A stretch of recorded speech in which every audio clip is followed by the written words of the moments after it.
KPI group में आपका स्वागत है। पिछले वीडियो में बेटा हम लोगों ने एक्सरसाइज 12.1 पढ़ी थी। उसमें से हमने आपसे कहा था जो प्रॉब्लम्स होगी पूछेंगे, तो कुछ बच्चों ने कुछ प्रॉब्लम्स पूछी हैं। आज हम वही प्रॉब्लम्स डिस्कस करेंगे, ठीक है बेटा। तो पहला एक क्वेश्चन है जो बच्चों ने पूछा है, एक्सरसाइज 12.1 का 9 नंबर क्वेश्चन है। बोला है एक समबाहु त्रिभुज के अंतःभाग में स्थित बिंदु से तीनों भुजाओं पर लंब डाले गए हैं और लंबों की ऊंचाई क्रमशः 14 सेंटीमीटर, 10 सेंटीमीटर, 6 सेंटीमीटर है और त्रिभुज का क्षेत्रफल ज्ञात करना है। क्या ज्ञात करना है बेटा? त्रिभुज का क्षेत्रफल, ठीक है। अब बेटा इसमें हमें बता दिया पहले ही कि ये कैसा त्रिभुज है, समबाहु त्रिभुज है। तो समबाहु त्रिभुज का मतलब हमें भुजा पता चल जाए और समबाहु त्रिभुज का फार्मूला लगा देंगे जो बताया था पिछले वीडियो में, √3/4 इंटू भुजा स्क्वायर। लेकिन यहाँ भुजा के नाम पे हमें क्या दे दिया गया? ए दे दिया गया कि ये जो लंबाई है इसकी एक भुजा की वो a सेंटीमीटर है। तो सबसे पहला काम हमारा है वैल्यू a फाइंड आउट करना, ठीक है बेटा। अगर a हमें पता चल जाए तो हम इस त्रिभुज का क्षेत्रफल निकाल लेंगे। आइए इस फिगर को एक बार कायदे से देखते हैं बेटा। सवाल में कहा है कि त्रिभुज के अंतःभाग के किसी बिंदु, ये मान लिया एक पॉइंट है O, एक बिंदु है जिससे इसकी भुजाओं पर लंब डाला गया है। जैसे O Q ये लंब डाला गया है 90 डिग्री, ठीक है। लंब डाला गया, इस लंब की लंबाई कितनी है? 10 सेंटीमीटर। इसी तरह OR एक लंब है और OP एक लंब है, ठीक है। इस क्वेश्चन में आपको कंफ्यूजन ये हो रहा होगा कि ये 10 सेंटीमीटर लंबाई दी है, ये AQ की दी है कि OQ की दी है? तो एक्चुअली बेटा ये जो लंबाई दी है 10 सेंटीमीटर ये दी है OQ की, क्योंकि अंतःभाग के एक बिंदु से लंब डाला गया है, ना कि बेटा शीर्ष से डाला गया। अगर क्वेश्चन कहता कि शीर्ष से समूह भुजा पर लंब डाला गया तो इस पूरी भुजा की लंबाई होती 10 सेंटीमीटर, लेकिन उसने कहा है कि त्रिभुज के अंतःभाग में स्थित बिंदु से तीनों भुजाओं पर लंब डाला गया। तो ये एक बिंदु है O और इससे लंब डाला गया, तो यानी कि O और Q की लंबाई हो गई 10 सेंटीमीटर, OR की लंबाई 6 सेंटीमीटर, OP की लंबाई 14 सेंटीमीटर, ठीक है बेटा। ये समझ में आ गई बात। अब इसका क्षेत्रफल कैसे निकालेंगे? तो पहले हमें देखना होगा बेटा कि ऐसे अगर हम देखें तो BOC एक त्रिभुज इससे बन रहा है, एक त्रिभुज AOC बन रहा है और एक त्रिभुज AOB बन रहा है। अगर इन तीनों, एक आपका ये त्रिभुज हो गया, एक ये हो गया और एक ये हो गया, अगर इन तीनों त्रिभुजों को हम जोड़ दें तो ये बड़ा त्रिभुज जो ABC है वो हमें प्राप्त हो जाएगा। तो हम यही करेंगे बेटा कि इन तीनों त्रिभुजों का क्षेत्रफल निकालेंगे और उनको जोड़ देंगे और वो जो क्षेत्रफल होगा इस बड़े त्रिभुज के क्षेत्रफल के क्या होगा? इक्वल होगा, यानी कि बराबर होगा, ठीक है। आइए देखते हैं। तो सबसे पहले बेटा देखेंगे जो हमें दिया है पहले वो नोट करेंगे। क्या क्या दिया है हमें? भुजा दी है त्रिभुज, समबाहु त्रिभुज ABC में AB बराबर BC बराबर CA बराबर दिया है A सेंटीमीटर। कितना दिया है बेटा? A सेंटीमीटर, ठीक है। और हमें क्या दिया है? और हमें दिया है OP बराबर बेटा दिया है 14 सेंटीमीटर और उसके बाद OQ बराबर दिया बेटा हमें 10 सेंटीमीटर और उसके बाद दिया है OR, वो दिया है बेटा 6 सेंटीमीटर। कितना दिया है बेटा? 6 सेंटीमीटर। OP दिया है 14 सेंटीमीटर, OQ दिया है 10 सेंटीमीटर और OR दिया है हमें कितना? 6 सेंटीमीटर। ये देखिए OP दिया है 14, OQ दिया है 10 सेंटीमीटर और OR दिया है 6 सेंटीमीटर। ये हमारी लंबाइयां दी हैं 14, 10 और 6 दिए ना हमारी लंबों की लंबाई, ये वही हो गए, ठीक है।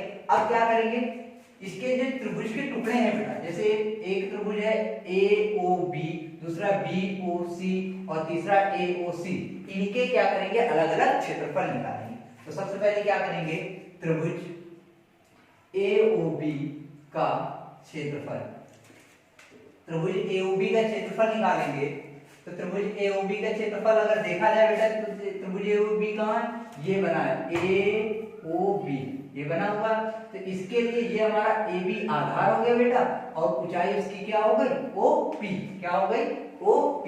तो इसमें क्षेत्रफल लगाएंगे त्रिभुज AOB का क्षेत्रफल तो क्या होगा? 1/2 आधार इंटू ऊंचाई, 1/2 आधार इंटू ऊंचाई। और आधार कितना है? आधार है 1 सेंटीमीटर और ऊंचाई कितनी दी है, ऊंचाई दी है बेटा 14 सेंटीमीटर, कितनी दी है 14। इसको काटेंगे 2 सत्ते 14, ये आ जाएगा आपका 7a सेंटीमीटर स्क्वायर। ये बेटा आ गया त्रिभुज एओबी का क्षेत्रफल। अब अगला दूसरा देखते हैं, एओबी तो हो गया, अब दूसरा त्रिभुज देखते हैं बीओसी। कौन सा देखेंगे, बीओसी। यहां देखिए अब त्रिभुज बीओसी का क्षेत्रफल बराबर, यहां भी वही फार्मूला लगाएंगे 1/2 आधार इंटू ऊंचाई, 1/2 आधार बेटा यहाँ क्या है बीओसी के लिए, त्रिभुज के लिए आधार तो एबीसी हुआ और ऊंचाई कितना ओक्यू, तो आधार ए होगा और ऊंचाई ओक्यू कितनी है, ओक्यू यहाँ हम लोगों ने नोट कर रखी है कितनी है 10। इसको यहाँ से काटेंगे 2 पंचे 10, ये आ जाएगा 5a सेंटीमीटर स्क्वायर। ठीक है, अब तीसरा त्रिभुज कौन सा है, त्रिभुज है एओसी, तो त्रिभुज एओसी का क्षेत्रफल निकालेंगे। त्रिभुज एओसी का क्षेत्रफल, तो इसका क्षेत्रफल क्या होगा, इसमें फार्मूला लगाएंगे 1/2 आधार इंटू ऊंचाई, 1/2 आधार इसके लिए भी बेटा a है क्योंकि त्रिभुज की बाहरी भुजा जितनी है सारी कितनी है a सेंटीमीटर, और इसकी ऊंचाई ये कितनी दी है, ऊंचाई दी है 6 सेंटीमीटर, कितनी दी है बेटा 6 सेंटीमीटर। इसको इससे डिवाइड करेंगे तो 3 दूनी 6 आ जाएगा 3a सेंटीमीटर स्क्वायर। तो ये तीनों त्रिभुजों के क्षेत्रफल निकला है बेटा। ठीक है, अब अगर हम लिखेंगे त्रिभुज ABC का क्षेत्रफल, तो त्रिभुज एबीसी का क्षेत्रफल क्या होगा, त्रिभुज एओबी का क्षेत्रफल प्लस त्रिभुज बीओसी का क्षेत्रफल और प्लस त्रिभुज एओसी का क्षेत्रफल, एओसी का क्षेत्रफल, इन तीनों के क्षेत्रफलों का योग जो होगा बेटा वो त्रिभुज के एबीसी के त्रिभुज के क्षेत्रफल के बराबर होगा। अब एबीसी त्रिभुज है कैसा, समबाहु त्रिभुज है और भुजा उसकी कितनी दी है a सेंटीमीटर, तो समबाहु त्रिभुज का क्षेत्रफल क्या होता है बेटा √3/4 इंटू भुजा स्क्वायर यानी a स्क्वायर हो गया। अब एओबी का क्षेत्रफल कितना निकाला हमने 7a, कितना निकाला है बेटा 7a, और बीओसी का कितना निकाला हम लोगों ने 5a, और इसका कितना निकाला 3a एओसी का, जोड़ेंगे तो ये आ जाएगा 15a।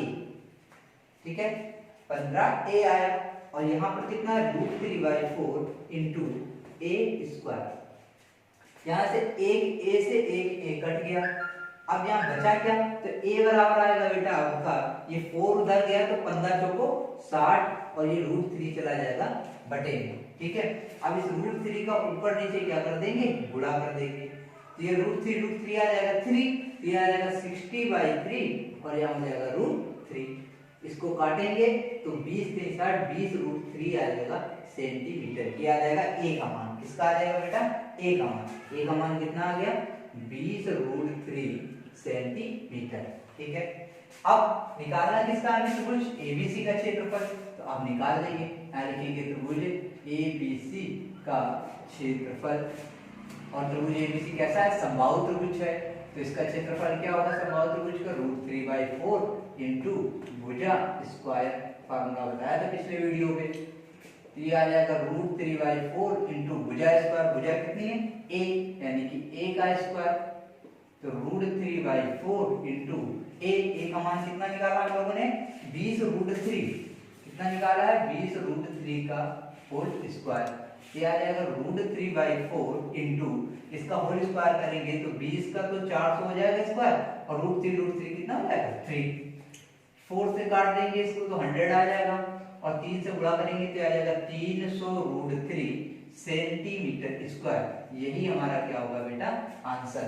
एक इसका क्षेत्रफल आएगा त्रिभुज एबीसी का क्षेत्रफल, इसका क्षेत्रफल पूछ रहा है। ठीक है बेटा, समझ में आ गया, एक बार और देख लेते हैं। इसमें करना कुछ नहीं है बेटा, हमें क्या है कि मेन चीज है ये ऊंचाई शीर्ष से नहीं दी है, हमें केंद्र से दी है, अंतः बिंदु से दी है, तो हमें इतना याद रखना है कि OQ 10 है, OP 14 है, OR 6 है, और अगर हम इस छोटे से एक त्रिभुज को देखें, इस छोटे से एक त्रिभुज को देखें और इसका क्षेत्रफल निकालें तो आपको क्या दिखेगा बेटा, कि ये एक क्षेत्रफल हो गया। अब इसका क्षेत्रफल निकालने के लिए, त्रिभुज का क्षेत्रफल निकालने के लिए क्या करें, आधार ऊंचाई, आधार ए दिया, ऊंचाई कितनी है, हो गई 10। इसी तरह आपका एक ये क्षेत्रफल है, एक ये त्रिभुज है, एक ये त्रिभुज है और एक ये त्रिभुज है। तीनों त्रिभुजों का योग किसके बराबर होगा, इस बड़े वाले त्रिभुज के बराबर होगा। तो हमने वही किया, उन छोटे छोटे त्रिभुजों का क्षेत्रफल निकाल लिया, फिर बड़े वाले त्रिभुज के क्षेत्रफल जो है उन छोटे छोटे त्रिभुजों के योग के बराबर कर दिया। ठीक, अब बराबर बड़ा वाला त्रिभुज है कैसा, समबाहु त्रिभुज है, इसलिए हमने समबाहु त्रिभुज का क्या लगा, फॉर्मूला। यहाँ से हमने a की वैल्यू निकाल ली और यहाँ पर त्रिभुज के क्षेत्रफल निकालेंगे, उसी a की वैल्यू को रख दिया। आ गया समझ में, ठीक है। अब अगला क्वेश्चन देखते हैं। आइए बच्चों अगला क्वेश्चन देखते हैं।